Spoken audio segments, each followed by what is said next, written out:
In what may have been described as President Bola Tinubu's significant charm offensive in the southeast, Saturday's visit to Enugu, his first to the political capital of the geopolitical zone, provided opportunity to inaugurate key projects executed by Governor Peter Mba.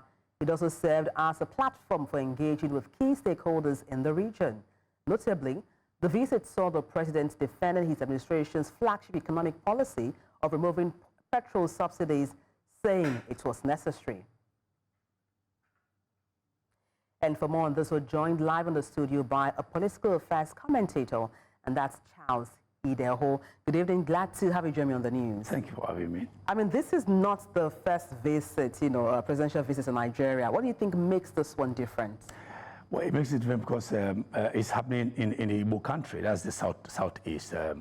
The southeast region, Nigeria has, been crying like a crying baby in a manner of speaking that they have been marginalized, that they are not in the center of things. They are not, politically speaking, they are not within the central of things. So the president going over to the southeast is very fundamental, and also going to Enugu. Enugu used to be the capital of the eastern region those days, so it's a very strategic move. And then you also understand that the president is also trying to shop for new partners, politically speaking. If you look at the backlash of the tax reform bill, the North appears not to be giving the president British at all, and of course they're not also holding ladder up for him. So, and you know that 2027 is very close, and politicians being who they are, they always look for how to shop for new partners, how to shop their own their base. So going to the southeast and then going to Enugu, as I said, which of course primarily the former capital, the capital of southeastern Nigeria, is very strategic. Yes. Well, we've seen different insinuations saying this is more than just the headlines, that it means something much more. Of course. Do you think this has another political undertone? Yes, it does. And for instance, Tinubu, as I said, will want to widen his political scope, political, whatever you call it, maybe grounds. And then Southeast has never actually, gone the other way of progressive. They've always been very conservative. You see, whether like it or not, you saw they're holding on tight to the PDP, whatever you like it, but until Obi came, and then he brought Labour. Labour was also an offshoot of PDP. So the Southeast, apart from the governor of Imo State that decided to, have something to do with the APC, the Igbo country, or Southeast, has never really been the progressive. It's always been very conservative. So now I think Tinubu going over there, also he may want to extend that olive branch to them to say, okay, why don't you join me? Look at what he was saying. He said, you are building, and not all of us are one. We are like a family that's in the single house and many rooms and all that. So it's very strategic. Don't be too surprised that in the days to come, you may be hearing that Umba, that governor of Enugu State, may be thinking of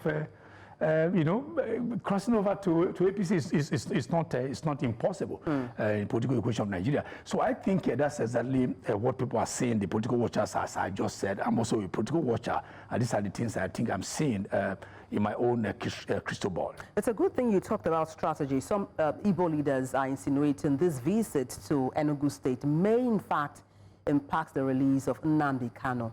How true is this? It may. I like that it may, but it may not necessarily or primarily be connected. You see, whatever approach more that they were trying to do, Tinubu is a master strategist, okay? He knows exactly when to sink in the hook.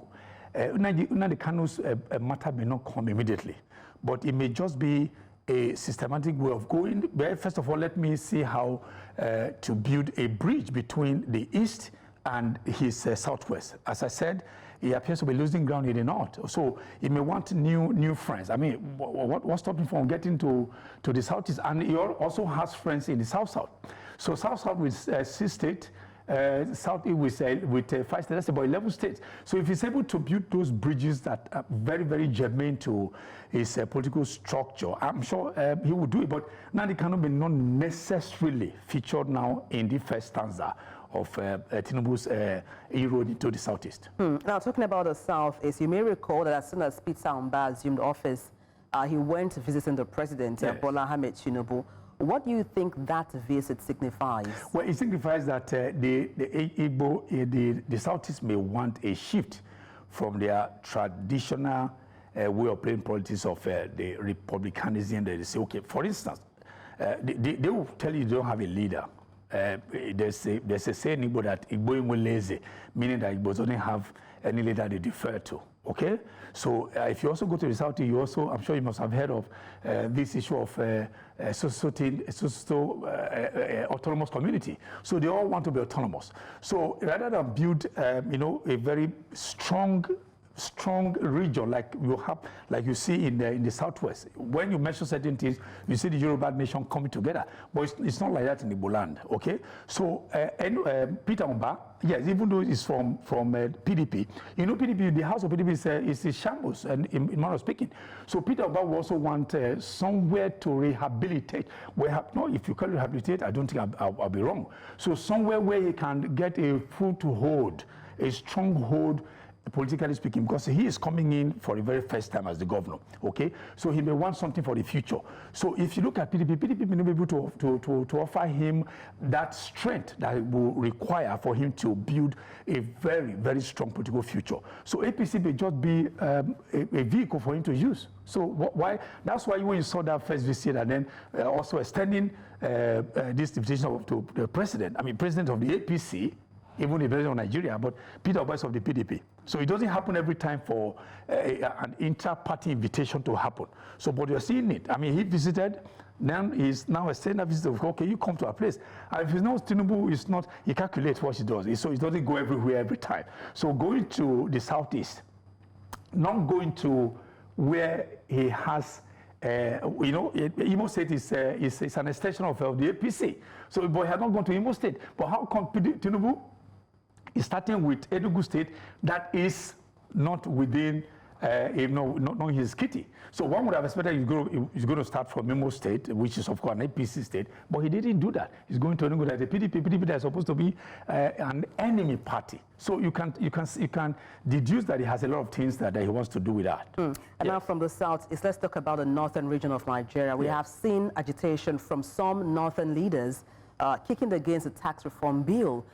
Regarding the southeast now, what do you perceive to be the most pressing issue for them, and how do you think the president should address those issues? For the southeast? Yes. Well, southeast, there are two major issues that they want to focus on. Number one is the release of Nnamdi Kanu, which of course is central to their demand. Okay, release Nnamdi Kanu so that they can have that freedom. Number two is the southeast also want to come into the center of things, okay? Whether I like it or not, the Southeast, you always want to play politics to say no, and always want to be the whipping boys. They want to say, okay, they want to play the victim. But now that you are having this semblance of wanting to return or to have themselves within the cauldron, if you will, of political speaking, I think they might just want to belong to the center of things where they will no longer be playing regional politics anymore, but central politics, which is what Tinubu did. Tinubu, when he was the leader of the AD, and then from AD transitioned into AC transitioned to ACN. So he started from Lagos. He was able to bulldoze it, with speaking, and then claim the whole Southwest. Now, Southwest, he said, well, he was a regional leader, but it wasn't enough for him. So there was this, he now had to extend a hand of fellowship towards the other party, the CPC, where Buhari came from, and then you had the ABGA, where Rocha Sokoraja came from, and then you also had the new PDP. You remember the amateur of this one, all of them joined, and then Bukola Saraki, they all joined together, and then what they call the straight bedfellow were cohabiting together, and today that's what gave birth to APC. Today, Tinubu is a national leader, not a regional leader, you understand? So the APC also, the Southwest also want, Southeast, I meant to say, we also want to leave that issue of regional politics to want to go to the center so that they can also play in the center. And that's a fine place to wrap up. Thank you so much for your perspective and, of course, your kind company, Charles E. Deho, yes, thank you. Political affairs commentator Many thanks indeed. I appreciate it. Thank you very much. President Bola Tinubu has tasked the Nigerian Armed Forces to intensify efforts in reducing criminal activities to their barest minimum, particularly in flashpoint areas across the country. The Chief of Defense Staff, General Christopher Musa, made this known during his ongoing work and visit to frontline units under Operation Safe Haven in Plateau and Kaduna State. News Central's Chidoba Anyonwe was there and now reports.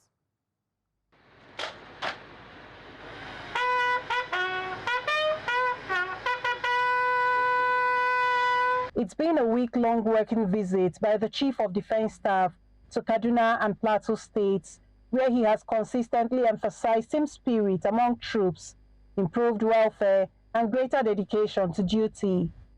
During his stop at the 3 Division headquarters in Jos and proceeding to Sector 8 of Operation Safe Haven in Mangu, General Christopher Musa relayed the President's directive for troops to redouble their efforts in the fight against insurgency. You can see the equipment are here to show that we're getting better. The President has continued to support us and has mandated us that this year we must make greater difference, and that's what we are promising. And we're happy with the way things are turning out. So we want Nigerians to continue to support members of the armed forces and other security agencies. We're doing so much and we'll continue to do more. We're not going to relent. General Musa expressed optimism that under the leadership of the General Officer Commanding 3 Division and Commander Operation Safe Haven, Major General Abdulsalam Abubakar, the Nigerian Armed Forces would continue to achieve significant progress. I want to commend the Commander of Operation Safe Haven and all the troops, Sector Commander and all the men, to show that so much has been done. Last year, with a lot of successes. We're hoping this year it will be a lot better. But for us, we want to get to a stage where we don't need to have soldiers out. Police should be able to do their own job. But we want to provide that enabling environment. For us, that is success.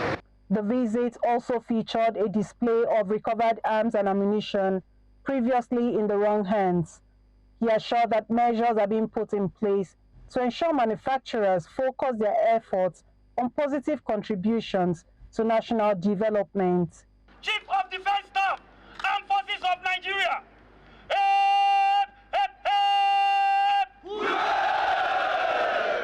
According to the Chief of Defense Staff, more combat enablers will be added to these ones you're seeing right behind me to ensure that criminality of all sorts is reduced to its barest minimum, not just in Plateau State, but in Nigeria as a whole.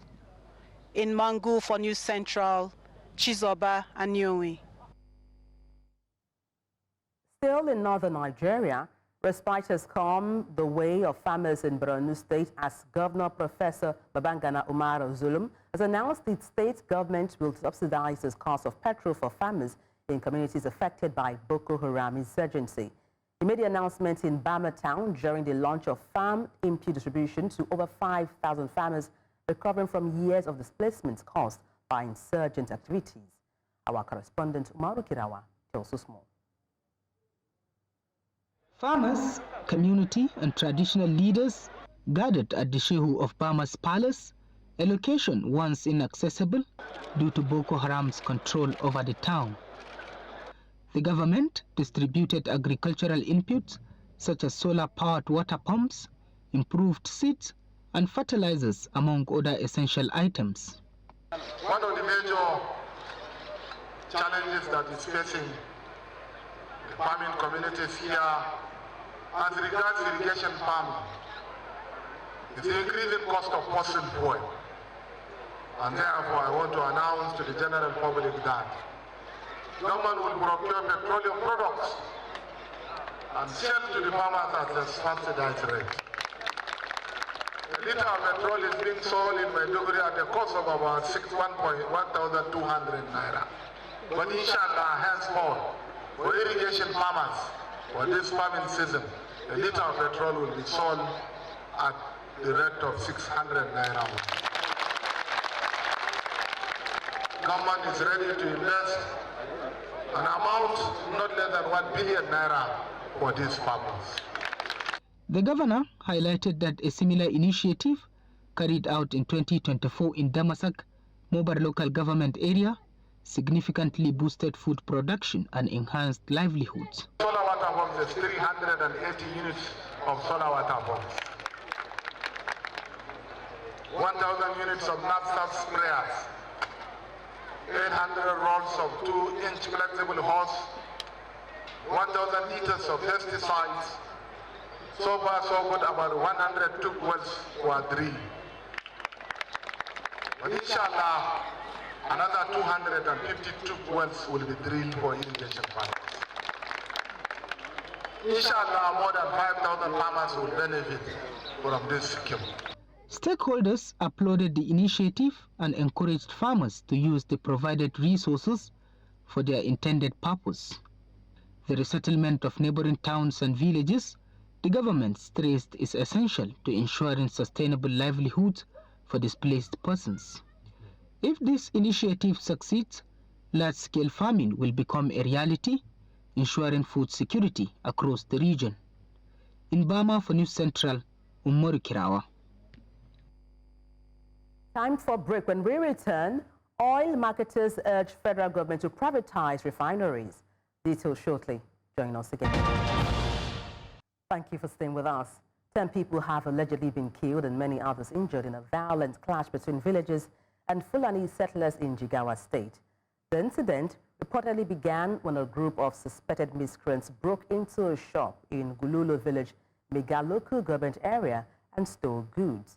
In retaliation, some villagers traced the suspects' footprints to a Fulani settlement camp in Yankonama village, Jahun local government area, sparking violent confrontations. The situation escalated when the villagers mobilized and set fire to Fulani houses at various locations within Miga and Jahun local government areas.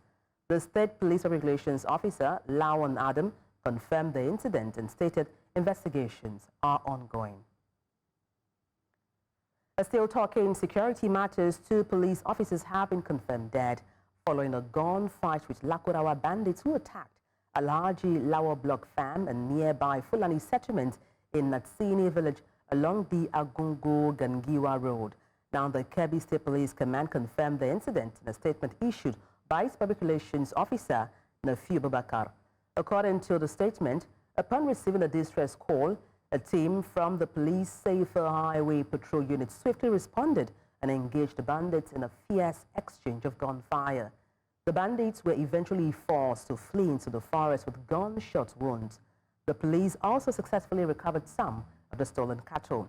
The State Police Relations Officer, Lawan Adam, confirmed the incident and stated investigations are still ongoing.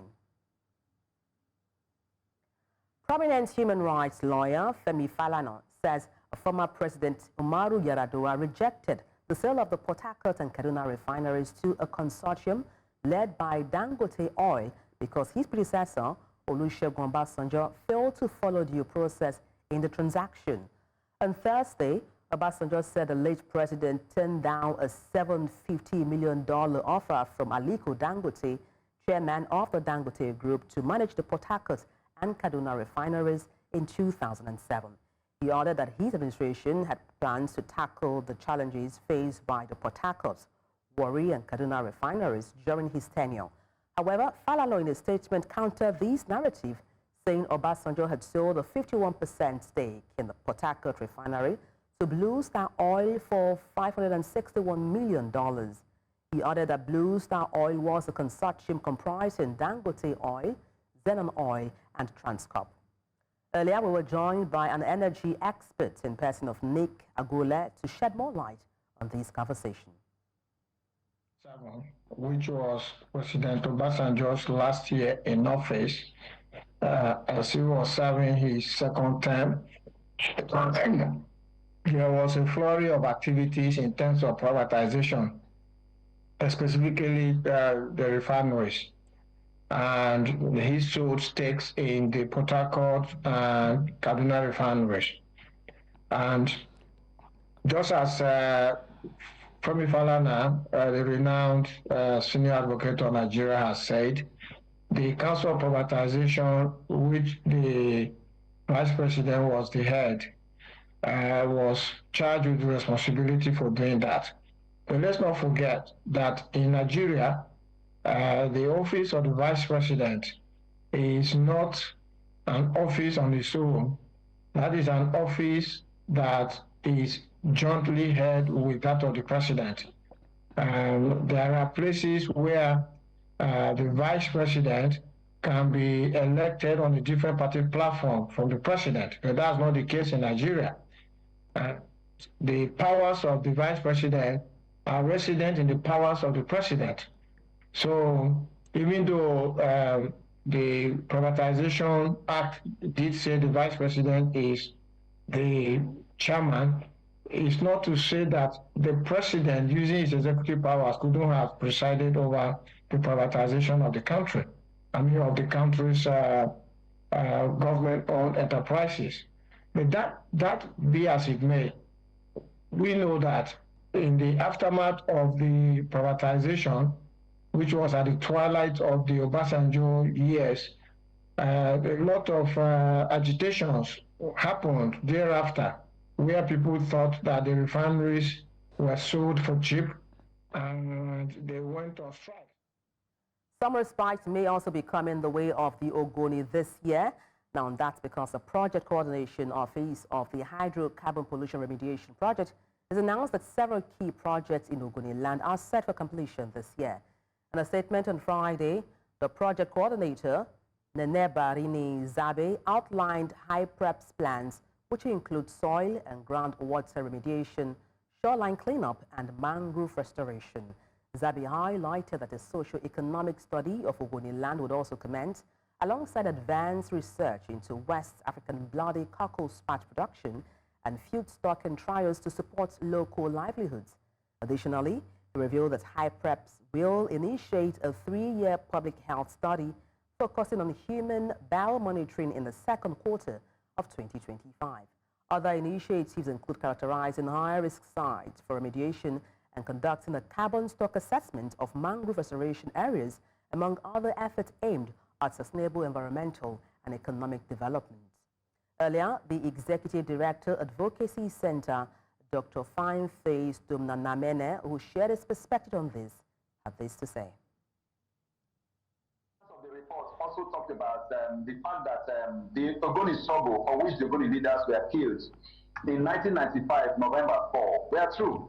And the reports actually portrayed and opened up the fact that the Ogoni environment is polluted.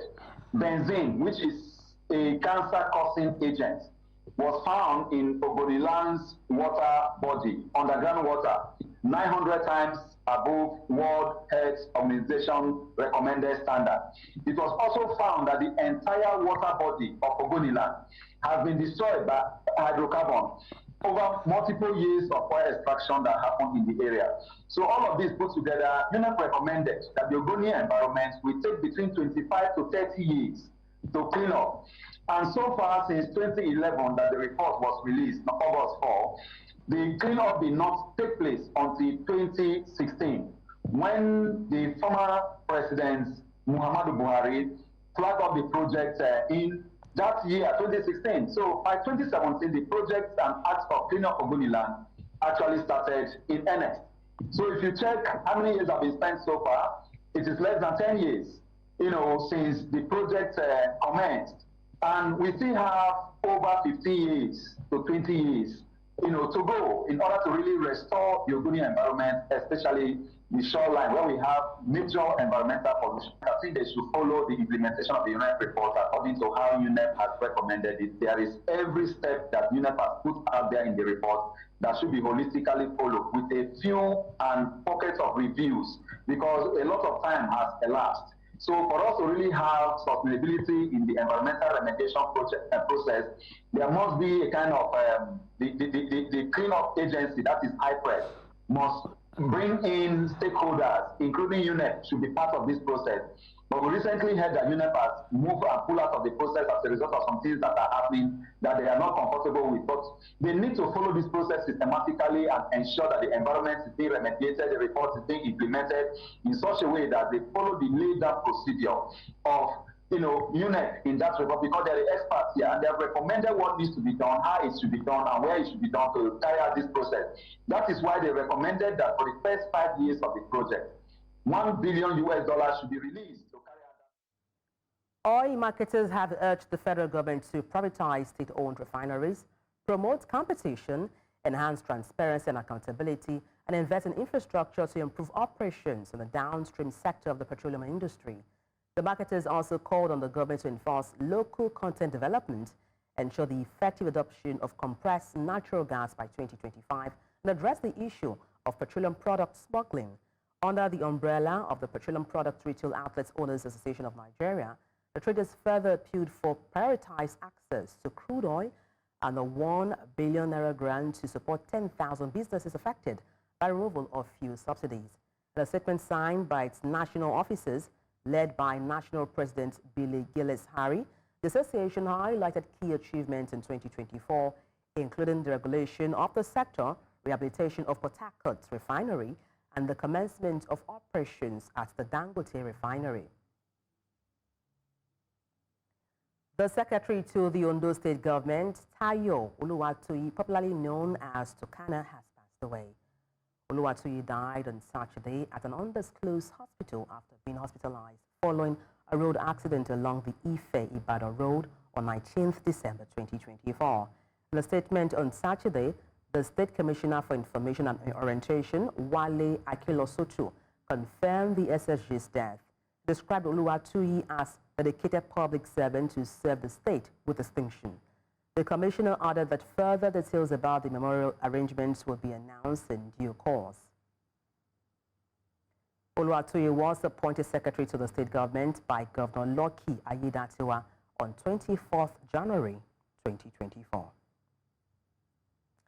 The craft of canoe making, steeped into the traditions of the riverine communities in Kogi State, has continued to thrive despite the threats of globalization. But the craft has continued to provide job opportunities for many in the area. It also serves as an indispensable industry for transportation sector along the state's inland waterways. Our correspondent Joshua Marai visited one of such workshops and now tells us more. In Kogi State, north-central Nigeria, canoe making is not just a trade, it is a tradition passed down through generations. The artisans here select specific types of wood, like mahogany and ekpe, known for their resistance to water. Who own the billboard? They know they like water, where the wood where they carry water. Mahogany, apa, madrin, ekpe. While the craft was once done manually with hand saws, utilizing modern technology and equipment has made the process easier and more efficient. The first design on top table, we go put join them, design them. If you design them, you go come carry and put for here. You go use this engine. Before now hand would they use, but another experience don't come. The time we will learn work. Now this saw would they use. But as experience they come, we can't they use those engines. With more than 12 learners under his mentorship, the head of this workshop says that he ensures that they are supported with stipends at the end of the day. If I close work now, you get the one where I will give them the small, now learn the learn. You get the one where I will give them 2,000, you get the one where I will give them 5,000, you get the one where I will give them 3,000. Maybe no con they request money for food for people hand. As you can see, this is an already finished boat capable of taking 15 persons at the same time. The style of this particular boat is peculiar to people here in Kogi State. You get small one like that 2 person on. Would they do if not dry season, would they do 35.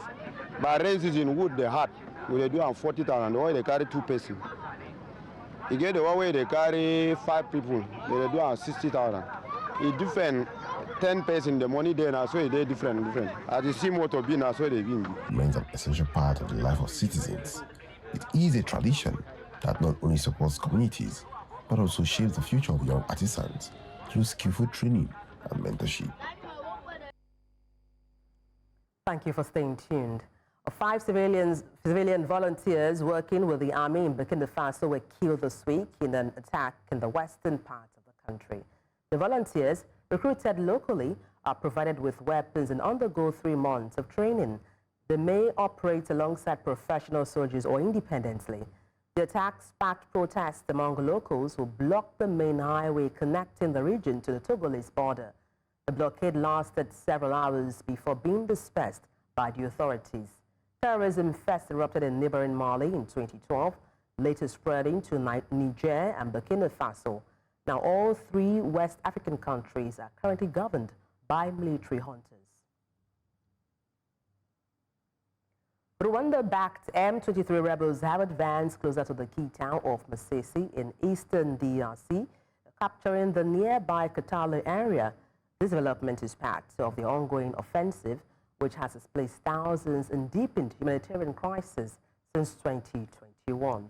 The M23, a militia supported by neighboring Rwanda and its military, has seized significant territory in eastern DRC. Angola-mediated peace talks between DRC President Felix Tshisekedi and Rwandan President Paul Kagame were abruptly cancelled in mid-December due to disagreements over a proposed deal. The capture of Katale has forced local residents to flee towards Masisi center. Masisi lies approximately 80 kilometers north of Goma, the North Kivu provincial capital. The conflict in eastern DRC has persisted for 30 years, driven by fighting between local and foreign armed groups vying for control of the region's mineral-rich resources. A court in Niger has jailed Musa Tijangari, a prominent civil society leader and vocal critic of the military-led government. Now he was arrested on 3rd December upon returning from a trip abroad and charged with glorifying terrorism and undermining national security. The 55-year-old has been an outspoken opponent of the July 2023 military coup that ousted President Mohamed Bazoum. Changari organization Alternative Citizen Spaces has called for his immediate release, while human rights groups have condemned his arrest as part of a broader crackdown on dissent. Changari has been imprisoned in Filingwe prison, notorious for detaining political dissidents. His phone and laptop were seized during his arrest. Organizations including Amnesty International and Human Rights Watch have urged authorities to release him immediately. A magnitude 5.5 earthquake struck northern Ethiopia, followed by a volcanic eruption after months of increased seismic activity. Now, the quake occurred 55 kilometers northwest of Asbe Teferi, with no injuries reported so far. The nearby volcanic eruption occurred at 5:30 a.m. local time, spewing lava and smoke. Local official Aden Bella confirmed the eruption, saying residents and cattle have been evacuated from the area. While the crater has ceased releasing smoke, lava continues to flow from the volcano. The region has experienced over 67 earthquakes since late last September, causing significant damage to homes and infrastructure. According to local reports, more than 30 houses have collapsed. Thousands of vibrantly costumed minstrels paraded through Cape Town on Saturday in a lively century-old carnival rooted in the city's history of slavery, drawing large crowds from spectators. Now dressed in glitzy uniforms paired with flashy hats, parasols, and face paint, the performers danced and marched through the historic city center in what organizers have described as the largest parade of its kind on the continent. The much anticipated New Year parade celebrates Cape Town's mixed-race community, descended from slaves brought from Africa, Southwest Asia, and Indian Ocean territories during the city's colonization by the Dutch in the 1650s.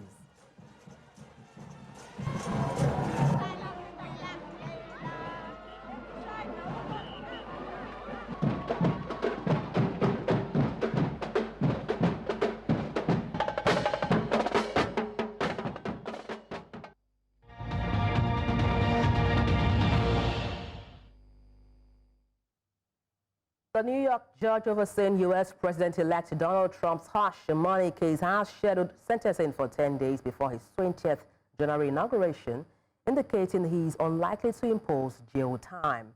Judge Juan Machen said Trump, the first former president ever convicted of a crime, may attend his 10 January sentencing either in person or virtually. In an 18-page decision, Machen upheld Trump's conviction by a New York jury, rejecting multiple motions from Trump's legal team to overturn the verdict. The judge indicated he is inclined to issue an unconditional discharge, meaning the president-elect would not face any additional conditions or penalties. However, The sentence would mean Trump enters the White House as a convicted felon.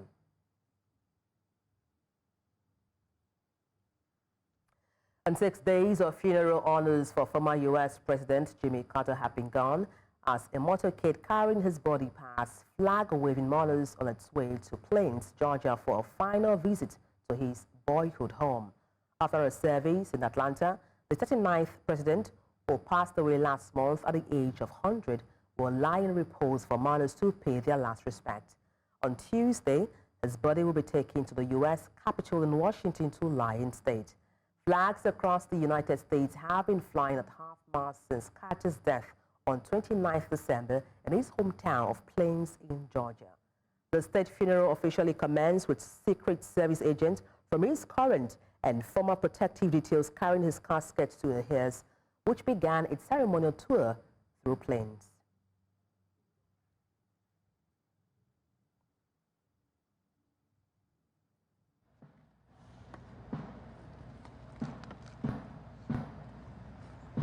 And those are live feeds from Atlanta, Georgia, as the 6-day state funeral for the 39th U.S. president began.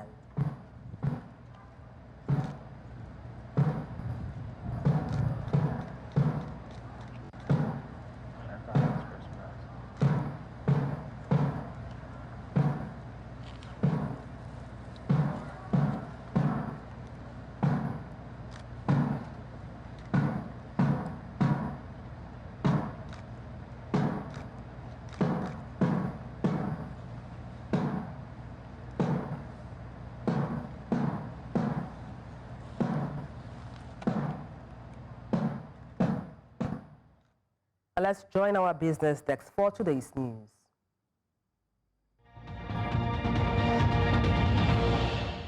Global food commodity prices fell by 2.1% in 2024, providing slight relief, the Food and Agriculture Organization reported.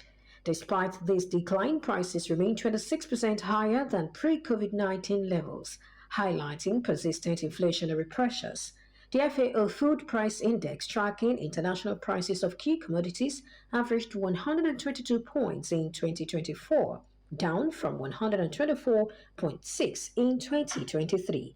However, the index rose from 117.6 in January to 127 in December, driven by meat, dairy, and vegetable oil price hikes. Cereal and sugar prices fell 13.3% and 13.2% respectively, offset by a 9.4% rise in vegetable oil prices. Analysts note that Russia's invasion of Ukraine and market disruptions continued to affect food security globally. The FAO warned that despite declines, high food costs remain a challenge, especially for vulnerable economies grappling with post-pandemic recovery. And in East Africa, major shipping companies, Mediterranean Shipping Company and Maersk, plan to impose a surcharge on containers due to congestion at Kenya's Mombasa port and disruptions linked to Yemen's Red Sea crisis. MSC, on its part, imposes a $500 charge on 20 feet and 40 feet containers. The surcharge, effective January 13, aims to offset delays and higher costs from extended shipping routes. Importers have condemned the charges, urging regulators to intervene. The Kenya Shippers Council labeled the move punitive, citing economic pressures on importers already grappling with rising logistics costs. The surcharge follows reports of attacks on ships by Yemeni Houthi militants for restraining operations in the Red Sea corridor. Stakeholders warned the additional cost could hurt trade flows and inflate consumer prices across East Africa. And finally, President Joe Biden has blocked a $14.9 billion bid by Japan's Nippon Steel to acquire U.S. steel, citing national security concerns. The move halts the deal after a year-long review, with Biden emphasizing the importance of a domestically controlled steel industry for supply chain resilience. The decision follows bipartisan opposition, with the United Steelworkers Union backing Biden's stance. Nippon Steel, the world's fourth largest steelmaker, called the move a clear violation of due process and hinted at legal action. U.S. Steel, once a dominant industry player, has faced financial struggles, reporting 9 consecutive quarters of declining profits. The deal's collapse leaves questions about the company's future, as Cleveland Cliffs, another potential buyer, also faces financial challenges. Japan government expressed disappointment, warning the decision could strain US-Japan economic ties. Analysts remain divided on implications for the global steel industry. And that's a package on business news at this time. Thank you for watching. I am Perpetua Fasomepita. The news continues shortly.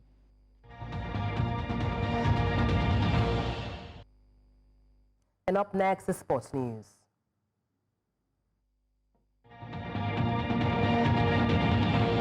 And in sport, standing head coach of the Super Eagles, Daniel Ogumodede, has called up captain Unduka Jr., goalkeeper Henry Ozomena, defender Sadiq Ismail and Ifanyo Yebuchi, midfielder Xavier Isaac and forward Sikiru Alimi among a list of 26 players to begin close camping exercise at the Remo Star Sports Institute, Ikene Remo, on Monday, 6th of January, ahead of the 8th African Nations Championship finals.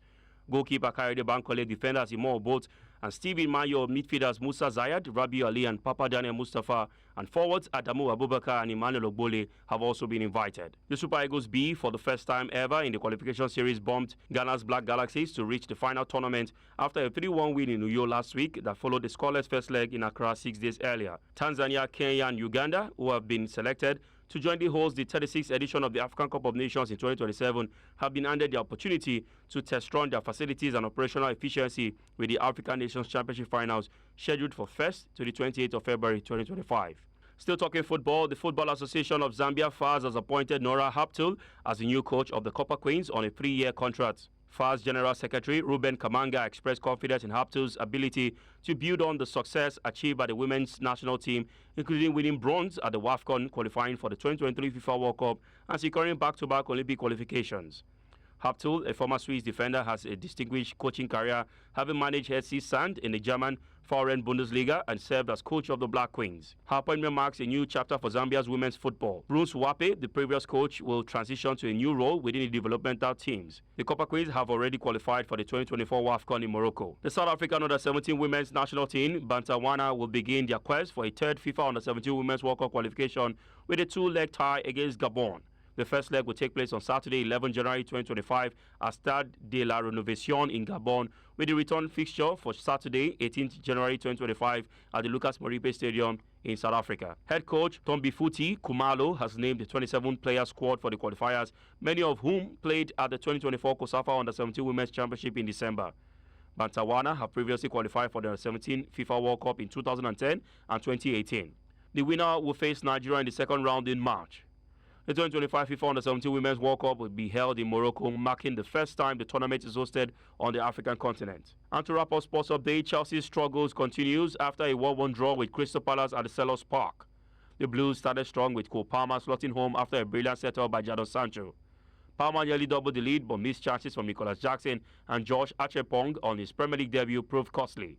In the second half, Palace gained momentum, and mistake from Palmer allowed Eberechieze to set up Jean-Philippe Mateta, who leveled the match with 10 minutes to go. Meanwhile, Manchester City cruised past West Ham, winning 4-1 at the Etihad. Erling Haaland scored twice, and Savio dazzled with 3 assists. City stayed dominant, while West Ham's Julian Lopetegui faced mounting pressure after back-to-back defeats. In other results, Aston Villa defeated Leicester City 2-1. Bournemouth at the Vitality Stadium defeated Everton 1-0. At the St. Mary's, Brentford trashed Southampton 5-0. And that wraps it up on Sports Update, and Favour Itwa.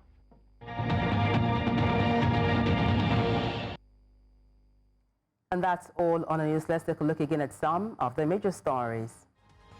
President Tinubu defends subsidy removal, inaugurates key projects in Enugu State. Oil marketers urged federal government to privatize refineries. 5 civilian volunteers with Burkina Faso Army die in fresh attack. You can watch News Central live on DSTV, channel 422, Star Times, channel 274, Avo TV, and YouTube. Many thanks for watching. I am Adebola Adediba.